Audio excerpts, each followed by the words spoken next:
নতুন গাড়ি কারা নিয়ে গেছে? কারা নিয়ে গেছে আমি তো জানি না। কিভাবে নিয়ে গেছে?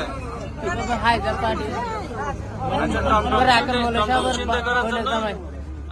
মন্ডল ভাড়া রাখব চিন্তা করার জন্য ওনাকে মলম পাটি বেশি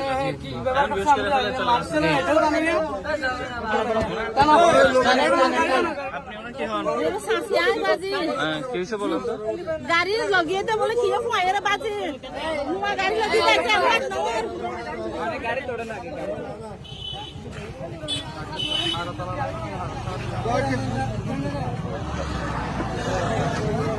ओ सर कोयो ए মানে বয়ান ওনারে সুস্থ করনি এবার তো